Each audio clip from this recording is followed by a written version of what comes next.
Hello and welcome back to Holly Likes Games. I'm going to talk about something that I adore today, which is Blood on the Clocktower by the Pandemonium Institute. It's a fantastic social deduction tabletop game, and I've only been streaming it for a couple of weeks. I've been playing it for a little while longer than that, but many of my viewers want to know more about it, how they can get started on it, and the rules of play. So this is a little bit of a short introduction for those of you who are coming to it for the first time.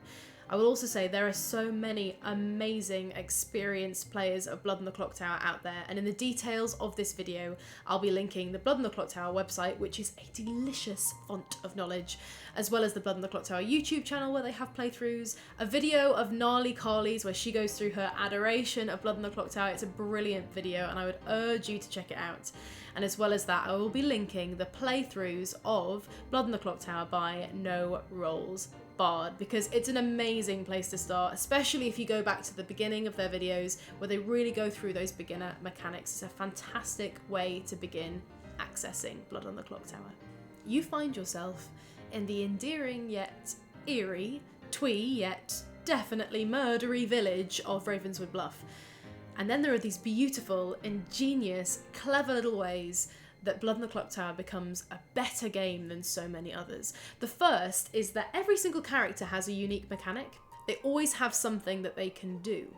And because of that, there's no boring kind of waiting around. You're always actively playing your role or bluffing as another. It doesn't matter if you're the demon or a townsfolk, you've always got something to do. The other really special thing about this game is that death isn't the end. In fact, there are characters who actively might be seeking death in order to be able to use their power. Instead of waiting around for a game to finish after you die, you can still vote, albeit one more time in the executions. And there's just so much to keep doing. Your reads still matter and you can still influence the game. Werewolf is a game I've played a lot and I do really love, but it's definitely vulnerable to personal vendettas, to rants without information, and worst of all, to really boring post-death gameplay. It's all well and good to say, let's kill James, I don't trust his face and he's always late to board game club because he's too busy playing League of Legends. But wouldn't it be great if James could turn around and say, fine, execute me, but if you do, the good team will automatically lose. It's just great, you know, higher stakes. It's theatre, darling. So here's how it works. The gameplay is split up into two phases, night phase and day phase. During night phase, some players are woken up by the storyteller based on their role, including the demon, and they might get information depending on what their mechanic is. Or they might kill your best friend Patricia. Damn you, James, we should have killed you and your untrustworthy face when we had the chance. Once all the players are woken up by the storyteller and it's the day phase, the storyteller tells the village if anybody died in the night. After that point, people can break out into chats to discuss any suspicions they might have, maybe share any information they gained, or just work with somebody else, maybe even the whole village, to solve the problem of who the demon is. But be careful who you share your information to, because somewhere out there are minions ready to feed back any information they find, and a demon looking for their next kill. At the end of the day, the storyteller gives the village the option to nominate somebody for execution. If that person gains enough votes to equal half or more to the number of remaining alive players, that person is put on the block. If after that point another character doesn't gain an equal amount of votes or more, that person dies, gets executed by the village, and the day ends. At the same time, there's so much other stuff going on. You might have a Ravenskeeper who's trying to bait a demon into killing them by bluffing as a recurring information role.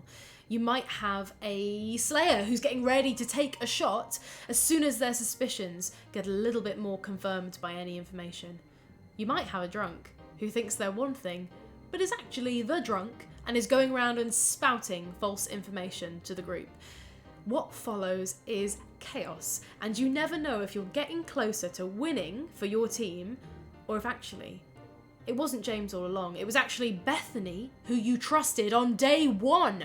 Now, a social read is really important in this game, as it is in any social deduction game, but the real royalty of Blood on the Clocktower is information.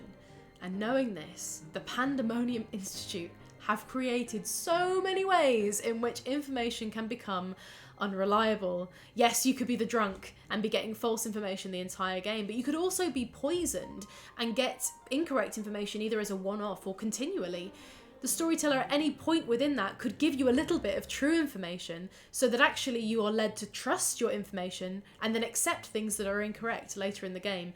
It's a fantastic mechanic. As well as that, you have a madness mechanic, which we all love, because it could lead somebody who's good to actually lie about something which could be useful in order to not risk death.